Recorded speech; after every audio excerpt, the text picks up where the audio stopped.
Di suatu negeri yang kaya akan ilmunya, terdapat seorang pemuda yang sangat cinta dan berbakti kepada ibunya. Dengan tulus ia merawat ibunya yang lumpuh, serta memenuhi apa yang dipinta oleh ibunya, kecuali hanya satu permintaan ibunya yang sulit ia kabulkan. Suatu hari, sang ibunda berkata kepada sang anak, "Wahai anakku, mungkin ibu tidak akan lama terus bersamamu. Ikhtiarkan agar ibu dapat mengerjakan ibadah haji." Mendengar ucapan sang ibu, pemuda itu termenung dan berpikir, bagaimana caranya agar ia bisa membawa ibunya pergi haji. Mengingat perjalanan dari Yaman ke Mekkah sangatlah jauh melewati padang pasir yang tandus dan panas, dan juga harus membawa banyak perbekalan.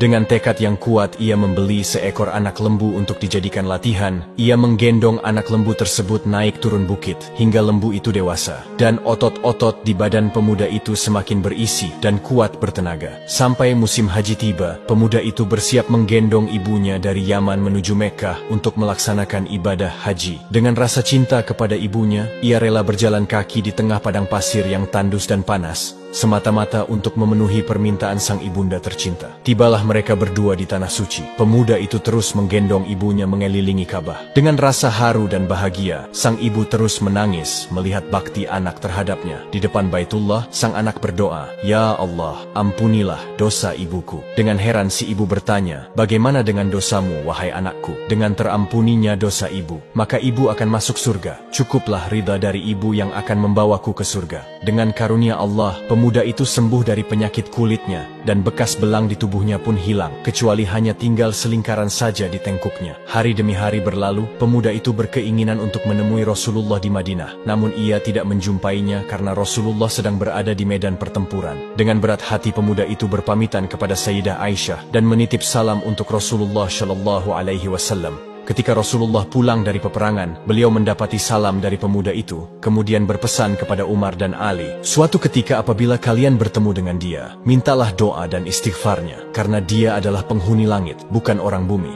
Namanya tidak terkenal di bumi, namun penghuni langit memanggilnya Uwais Al-Qarni."